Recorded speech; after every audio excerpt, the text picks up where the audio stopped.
20 minute 20 खबर में आपका स्वागत है। मैं हूं आपके साथ आरजू साई। हम अगले 20 मिनट में आपको देश दुनिया की 20 ऐसी खबरें बताने वाले हैं जो इस वक्त न केवल सुर्खियों में है बल्कि दिलचस्प और अहम भी हैं। तो शुरू करते हैं 20 मिनट में 20 खबरों का सिलसिला। सबसे पहले देखेंगे राजस्थान की कौन कौन सी खबर इस वक्त अहम है। ये भीड़ न दवा के लिए है न दारू के लिए। यहाँ जमा लोगों की ना तो लॉटरी लगी है और ना यहाँ लोगों को कोई इनाम मिलने वाला है। यहाँ जमा लोग तो अपने खेतों में डालने के लिए डीएपी खाद लेने आए हैं। डीएपी खाद के लिए उर्वरक की दुकान पर मारामारी कर रहे ये भरतपुर के किसान हैं, जो डीएपी खाद की एक एक बोरी के लिए घंटों लाइन में खड़े होने को मजबूर हैं। बताया जा रहा है कि भरतपुर में इन दिनों डीएपी खाद की पूर्ति नहीं हो पा रही। डीएपी नहीं मिलने की वजह से किसान समय पर फसल की बुआई नहीं कर पाएंगे। ऐसे में वो बेहाल हैं। यहाँ के किसानों का कहना है कि 15 दिनों से यहाँ ऐसे ही हालात हैं। कई बार अधिकारियों से इस बारे में बात की गई, लेकिन अब तक डीएपी खाद की यहाँ आपूर्ति नहीं हुई है। खाद की परेशानी है, डीएपी खाद नहीं मिल रहा है। सुबह 6 बजे यूरिया भी नहीं मिल रहा है। सुबह 6 बजे से लाइन में लगे हुए हैं, भूखे प्यासे भोजन भी नहीं करो। यहाँ जिला परिषद की पहली बैठक में भी खाद का मुद्दा उठाया गया था और उस दौरान ये भी आरोप लगे थे कि डीएपी की ब्लैक मार्केटिंग हो रही है, लेकिन उसके बाद भी किसानों की समस्या का कोई हल नहीं हुआ।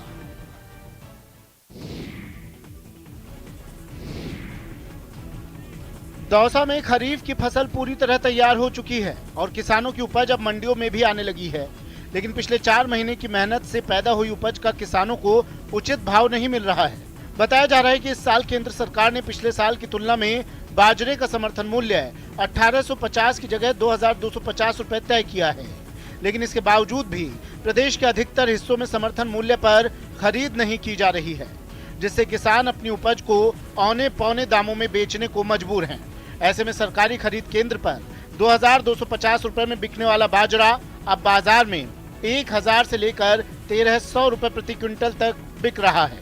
मेहनत अतेक होगी भाई साहब, इसका जे बीज बोयो जे की जुताई का पीसा को पट रहा 1000-1100 रुपया हम बाजरो बकरियों से कहीं को बचरियो सरकार काउंटर खोल कैसे जेब को खोले। किसानों की इस परेशानी को देखते हुए दौसा के कांग्रेस के विधायक मुरारी लाल मीणा ने मुख्यमंत्री अशोक गहलोत को पत्र भी लिखा है। मैंने कल रात को ही माननीय मुख्यमंत्री महोदय को चिट्ठी भी लिखी है और हमारी आपके माध्यम से सबकी मांग है और तुरंत सरकार उचित मूल्य पे जो हमारा समर्थन मूल्य है हमारा उस पर बाजरे की खेती चालू करे ताकि किसानों को उनकी फसल का उचित दाम मिल सके। सीसीटीवी तस्वीरों में जो कुछ नजर आ रहा है उससे इतना साफ है कि 3 नकाबपोश बदमाशों ने 2 लोगों को हथियार के दम पर बंधक बनाया और फिर उनके पास से नकदी लूट कर फरार हो गए। लूटपाट की ये सीसीटीवी तस्वीरें बूंदी जिले से आई हैं। बताया जा रहा है कि बूंदी तालेड़ा थाना क्षेत्र के लक्ष्मीपुरा श्री किसान सेवा केंद्र पेट्रोल पंप पर शनिवार की देर रात बाइक से आए 3 नकाबपोश बदमाशों ने लूटपाट की। पुलिस को जो तहरीर दी गई है और जो कुछ तस्वीरों में नजर आ रहा है उसके मुताबिक रात में पेट्रोल पंप के अंदर 2 लोग बैठकर काम कर रहे थे। इसी दौरान अचानक से 3 नकाबपोश बदमाशों ने उन पर धावा बोल दिया। इन बदमाशों ने एक शख्स की कनपट्टी पर पिस्तौल रखी और दूसरे ने चाकू दिखाकर दूसरे को डराना शुरू किया। इसी बीच तीसरे शख्स ने जानलेवा हमला करने की कोशिश की और फिर उसकी टेबल के ड्रॉअर में रखा कैश लूटकर फरार हो गए। पेट्रोल पंप कर्मचारियों के मुताबिक लुटेरे 1,06,000 रुपए लूट कर ले गए हैं। इस सीसीटीवी फुटेज और कर्मचारियों के बयान पर पुलिस ने पूरे मामले की जांच शुरू कर दी है। चलिए अब देख लेते हैं कुछ अन्य राज्यों की खबरें। यूपी के लखीमपुर खीरी कांड में केंद्रीय गृह राज्य मंत्री अजय मिश्र के बेटे आशीष मिश्र को एसआईटी ने गिरफ्तार कर लिया। इसके बाद आशीष को मजिस्ट्रेट के सामने पेश किया गया, जहां उसे 3 दिन की न्यायिक हिरासत में भेज दिया गया। गिरफ्तारी से पहले इस मामले की जांच कर रही एसआईटी ने आरोपों में घिरे आशीष मिश्र से करीब 12 घंटे लंबी पूछताछ की, लेकिन इस पूछताछ में उसने सहयोग नहीं किया, जिसके बाद उसे गिरफ्तार कर लिया गया। वो एसआईटी के सवालों का जवाब नहीं दे पाए। एसआईटी ने अब उन्हें लिखा पढ़ी में अपनी जांच का हिस्सा बना दिया है। एफआईआर यानी अरेस्ट कर दिया है, उनकी गिरफ्तारी दिखा दी है। आशीष की गिरफ्तारी होते ही क्राइम ब्रांच दफ्तर के बाहर पुलिस की तैनाती बढ़ा दी गई और फिर उन्हें कड़ी सुरक्षा के बीच मजिस्ट्रेट के सामने पेश किया गया, जहां से उसे 3 दिन के लिए जेल भेज दिया गया। जेल भेजने से पहले आरोपी आशीष की मेडिकल जाँच कराई गयी। इस मामले में अगली सुनवाई सोमवार को होगी। आपको बता दें 3 अक्टूबर को लखीमपुर में हुई घटना में 4 किसानों समेत 8 लोगों की मौत हो गई थी, जिसके बाद से ही आशीष मिश्र की गिरफ्तारी की मांग उठ रही थी। पंजाब के कई शहरों में सख्ती के बावजूद किसानों ने पराली जलाई। पिछले कई सालों से ठंड की शुरुआत से पहले यानी कि अक्टूबर और नवंबर के महीने में दिल्ली एनसीआर में प्रदूषण इस स्तर पर पहुंच जाता है कि सांस लेना मुश्किल हो जाए। पराली जलाने से होने वाला धुआं इसकी एक बड़ी वजह रही, जिसे जलाने से रोकने के लिए कड़े नियम भी बने थे। लेकिन पंजाब के कई शहरों में किसानों ने उन नियमों की परवाह नहीं की। अमृतसर भी उन्हीं में से एक है, जहां किसानों ने खेतों में पराली जलानी शुरू कर दी, जिसके बाद इतना काला धुआं हुआ कि आर पार देखना मुश्किल हो गया। किसान पराली जलाते रहे और हवा को जहरीला बनाने वाला धुआं आसमान में उड़ता रहा। इस बारे में किसानों से वजह पूछी गई तो उन्होंने अपनी मजबूरियां गिनवा दी। जी साडा कोई हल ही नहीं है। सरकार ने सोचा अजे तक ना पंजाब सरकार ने सोचा ना सेंटर सरकार ने सोचा। खर्चा 7-8 हज़ार रुपया खर्चा आ जाता किले ते पराली कड्ढण ते बहुत टाइम लगता। बीते कुछ दिनों में जम्मू कश्मीर में आतंकियों के बेगुनाहों की हत्या करने पर कुछ लोगों का गुस्सा दिल्ली में फूट पड़ा। आतंकियों की इस कायराना हरकत के खिलाफ कैनॉट प्लेस में कुछ लोग जुट गए, जिन्होंने जंतर मंतर पर हाथों में तख्तियां लेकर विरोध प्रदर्शन किया। प्रदर्शनकारियों ने जम्मू कश्मीर में बीते 7 दिनों में हुई 7 हत्याओं के खिलाफ आवाज उठाई। प्रदर्शन कर रहे लोगों ने सरकार से आतंकियों की कायराना हरकत का करारा जवाब देने की मांग की। साथ ही प्रदर्शन कर रहे इन लोगों ने सरकार से आतंकियों के खिलाफ मोर्चा खोलने की भी मांग की। कश्मीरी पंडितों को फिर से वहां पर मारा जा रहा है कश्मीर में, और 32 साल से ये जेनोसाइड चल रहा है। इस मुद्दे पर माहौल बिगड़ ना जाए, इसीलिए वहां सुरक्षा बल के जवान भी तैनात दिखे। दरअसल पिछले कुछ दिनों में जम्मू कश्मीर में कश्मीरी पंडितों समेत सिख समुदाय के कुछ लोगों के मारे जाने के बाद जम्मू कश्मीर का माहौल एक बार फिर तनाव से घिर गया है। लोगों के जहन में इन हिंसक घटनाओं को लेकर कई सवाल उमड़ रहे हैं, जिसकी चिंगारी दिल्ली के जंतर मंतर पर जुटे इन लोगों में उठी। ये वजह रही कि न्याय की मांग कर रहे इन लोगों ने इस तरह अपना विरोध जताया। बिहार के पटना में नेशनल हाईवे 30 पर एक बेकाबू ट्रक ने एक मोटरसाइकिल सवार को कुचल दिया। इस बात से भड़के लोगों ने हाईवे जाम कर खूब हंगामा और आगजनी की। इस हंगामे की सूचना मिलते ही पुलिस टीम वहां पर पहुंची और हालात पर काबू पाने की कोशिश की, लेकिन गुस्साए लोगों ने पुलिस पर पथराव कर दिया। लिहाजा हालात पर काबू पाने के लिए पुलिस को हल्का बल प्रयोग करना पड़ा। पुलिस के डंडों से बचने के लिए कुछ लोग वहां से भाग खड़े हुए, जबकि बाकी लोग हाईवे पर डटे रहे। भीड़ में शामिल कुछ लोगों ने उस ट्रक को भी आग के हवाले कर दिया, जिससे ये हादसा हुआ। फौरन ही वहां फायर ब्रिगेड की टीम पहुंची और उसने ट्रक में लगी आग पर काबू पाया। पुलिस वालों ने हंगामा कर रहे उन लोगों को समझाने की कोशिश भी की, मगर गुस्साए लोग पुलिस वालों से ही उलझ गए। बड़ी मुश्किल से पुलिस ने शव को कब्जे में लेकर उसे पोस्टमार्टम के लिए भिजवाया। अभी जो एक्सीडेंट है उसमें बाइक सवार एक व्यक्ति की मृत्यु हुई है और एक गंभीर रूप से घायल है, जिसका इलाज हॉस्पिटल में चल रहा है। इस हादसे और हंगामे की वजह से नेशनल हाईवे 30 पर काफी देर तक जाम लगा रहा, जिसे खुलवाने में पुलिस को काफी मशक्कत करनी पड़ी। मध्य प्रदेश के टीकमगढ़ से चौंकाने वाली कुछ तस्वीरें सामने आई हैं। वहां एक चुनावी सभा में लोगों के बीच खाने के पैकेट लूटने की होड़ मच गई।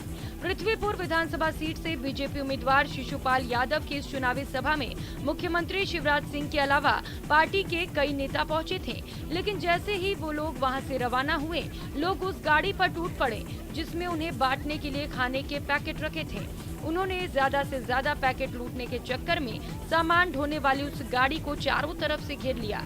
खाने के पैकेट लूटने के लिए वो उस पर चढ़ गए। केवल पुरुष ही नहीं, महिलाओं, बच्चों और बुजुर्गों ने भी इस रेस में खुद को किसी से कम नहीं आंका।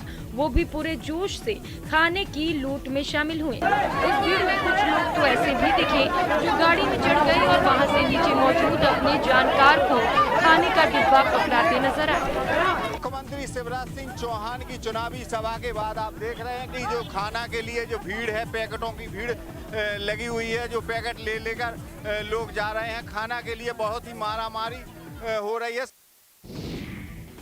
उत्तराखंड में 2022 के विधानसभा चुनाव में बस कुछ महीने बचे हैं, लिहाजा यहां सियासी दलों के नेता जनता के बीच चुनाव प्रचार के लिए उतर चुके हैं। टिहरी विधानसभा में बीजेपी के निवर्तमान विधायक धन सिंह नेगी इन दिनों महिलाओं के लिए बर्तनों की किचन किट बांट रहे हैं।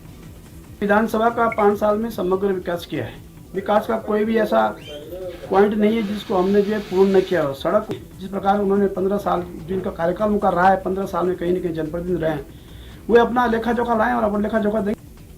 वहीं कांग्रेस भी प्रचार मैदान में कूद चुकी है और कांग्रेस के पूर्व प्रदेश अध्यक्ष किशोर उपाध्याय युवा वोटरों को रिझाने के लिए युवा सम्मेलन कार्यक्रम आयोजित कर रहे हैं और गाँवों में युवाओं को क्रिकेट किट बांट रहे हैं। इसलिए क्या है कि कोविड के उस वक्त में लोग बहुत फोन करते थे कि हम क्रिकेट के इस मैच खेल रहे हैं, यहाँ आइए। उनकी इच्छा ही रहती थी कि हम जाएंगे तो कुछ उनकी मदद कर देंगे। तो उसको एक स्ट्रीम लाइन कर रहा हूँ मैं, यही नहीं बल्कि उसको हम पूरे प्रदेश और देश में फैलाने का काम करें। चुनाव में भले ही वक्त बाकी हो, लेकिन नेताओं के अलग अलग रंग देखने को मिल रहे हैं। देखना होगा जनता किस रंग को चुनती है। उत्तराखंड में सैनिकों के सम्मान के लिए कांग्रेस और बीजेपी ने तारीखें तय कर दी हैं। कांग्रेस जहां इसकी शुरुआत 16 अक्टूबर को देहरादून से करेगी, वहीं 21 और 24 अक्टूबर को बीजेपी ने इसके लिए चमोली और पिथौरागढ़ को चुना है। करीब 3 लाख सैनिकों और पूर्व सैनिकों वाले उत्तराखंड में सैनिक सियासत के केंद्र में आ गए हैं। बीजेपी और कांग्रेस दोनों की कोशिश चुनाव से सैनिकों और उनके परिवार वालों को सम्मान देने की है और दोनों ही पार्टियों ने इसके लिए दिन भी तय कर दिए हैं। कांग्रेस जहां 16 अक्टूबर को देहरादून में प्रोग्राम करेगी, वहीं 17-18 अक्टूबर को तैयारी पिथौरागढ़ की है और इस प्रोग्राम में कांग्रेस सैनिकों के घर जाकर न सिर्फ उनका बल्कि उनके परिवारों का भी सम्मान करेगी।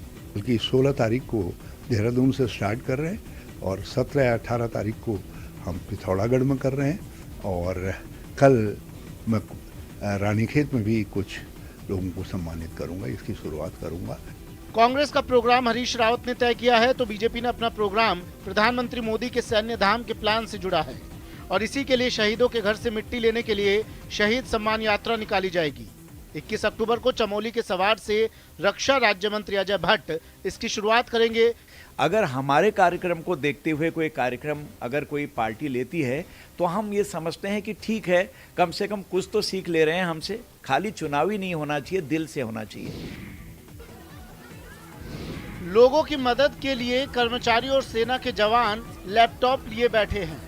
आसपास के लोग यहां से हर वो जानकारी ले रहे हैं जिससे उन्हें सरकारी योजनाओं का लाभ मिल सके, साथ ही उनकी जिंदगी बेहतर हो सके।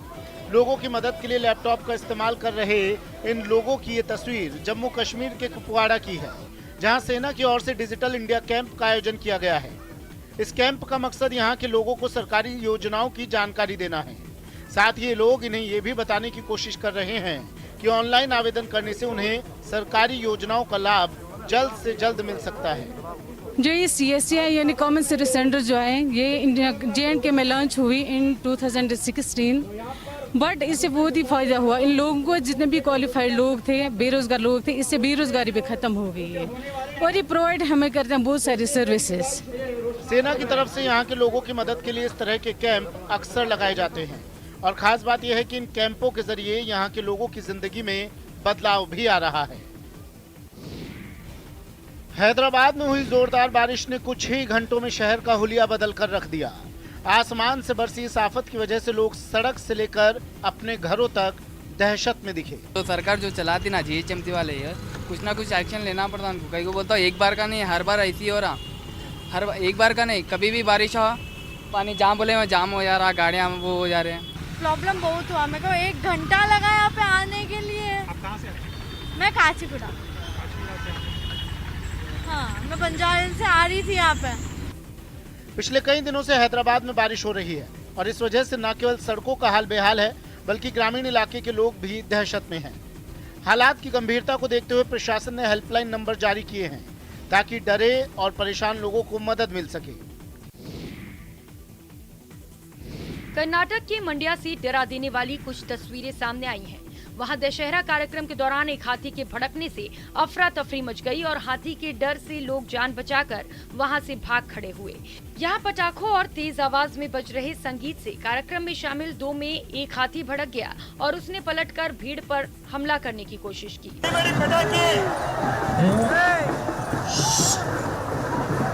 ये देख आसपास मौजूद लोग फौरन अलर्ट हो गए और उन्होंने इधर उधर भागकर अपने आप को बचाया, जबकि हाथी के बेकाबू होते ही महावत और उसके साथियों ने फौरन उस पर काबू पाने की कोशिश शुरू की, मगर गुस्साए हाथी पर काबू में इन लोगों के पसीने छूट गए। जैसे तैसे हाथी के काबू में होने के बाद दोनों को भीड़ से दूर ले जाया गया। इस घटना से पहले सजे धजे दोनों हाथियों को मंत्रोच्चार के बीच उन्हें दशहरे के कार्यक्रम में शामिल किया गया। इस कार्यक्रम को देखने के लिए वहां सड़क पर हजारों लोगों की भीड़ मौजूद रही। दरअसल तेज आवाज और पटाखों के शोर से अक्सर हाथी और घोड़े जैसे जानवर भड़क जाते हैं, जिसकी वजह से कई बार हादसे भी हो चुके हैं। ओडिशा की मयूरभंज जिले से डरा देने वाली कुछ तस्वीरें सामने आई हैं। वहां एक जंगली हाथी रास्ता भटककर रिहायशी इलाकों में घुस गया, जिसे भगाने के लिए वन विभाग की टीम बुलानी पड़ी। वन विभाग की ये टीम उस हाथी की रिहायशी इलाके से निकलकर जंगल की ओर खदेड़ने की कोशिश करती नजर आई, लेकिन लोगों की भीड़ और वन विभाग की टीम को देख हाथी इधर उधर भागने लगा, जिसे देख लोग खौफ से भर गए। काफी देर तक ये हाथी उन लोगों को ऐसे ही छकाता रहा, लिहाजा वन विभाग को इस हाथी को खदेड़ने के लिए कुछ दूसरे उपाय भी करने पड़े, लेकिन उनके इन उपायों से वो और भड़क गया और उसने वन विभाग के लोगों को ही दौड़ा लिया। जिस वक्त हाथी को भगाने के लिए वहां कोशिश की जा रही थी, ठीक उसी वक्त वन विभाग के कुछ लोग लाउड स्पीकर के जरिए लोगों को घरों में रहने की हिदायत देते नजर आए। करीब 2 घंटे की कड़ी मशक्कत के बाद वन विभाग की टीम इस हाथी को जंगल की ओर भेजने में सफल रही, तब जाकर इलाके के लोगों ने राहत की सांस ली। सोशल मीडिया पर एक वीडियो वायरल हो रहा है। वायरल वीडियो में देखा जा सकता है कि एक क्रेन